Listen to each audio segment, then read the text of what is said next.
మిత్రులారా, మీకు తెలియంది కాదు, కేసీఆర్ కేటీఆర్ గారు, హరీష్ రావు గారు అండ్ కవిత ఒక డైలీ ఒక తమాషా రంగురంగుల ఈ గిరుగుట్కు ఉసరలి రంగులు మార్చినట్టు వీళ్ళు రోజు ఒక రంగులు మార్చుకొని ముందుకు వస్తున్నారు. కవిత మహిళ గురించి అంటే, అరే నీ అమ్మ మీ నాయన 5 సంవత్సరాలు ఒక మహిళా మంత్రిగా చేయలేని నువ్వేం మాట్లాడుతున్నావు అంటే వినరు. అలాగే హరీష్ రావు కేటీఆర్ బీసీ గురించి ఇప్పుడు అది అవుతుందా, అమలు అవుతుందా అని మాట్లాడుతుంటే ఏం చెప్పాలా?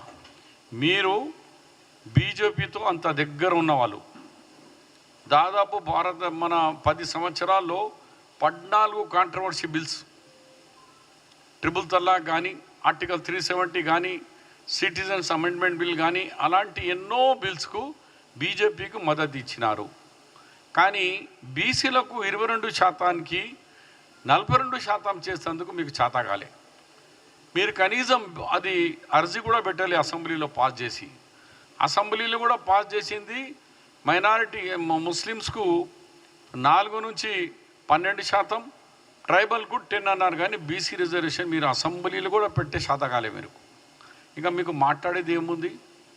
నేను అంటున్నాను, డ్రామా బంద్ చేయి కేటీఆర్, లేకుంటే నేను యాజ్ ఏ నా ఎస్సీ ఎస్టీ బీసీ మైనారిటీ అడ్వైజర్గా ఉన్నా, గతంలో floor leader of the opposition చేసిన, గతంలో 2 సార్లు 3-4 ముఖ్యమంత్రుల దగ్గర మంత్రిగా చేసిన, రా నాతోని దమ్ముంటే నేను ఛాలెంజ్ చేస్తున్నా, మాటిగా ఛాలెంజ్ చేస్తున్నా, ఇడిగిరా ఆడిగిరా అని నేను వస్తా. నేను నీకంటే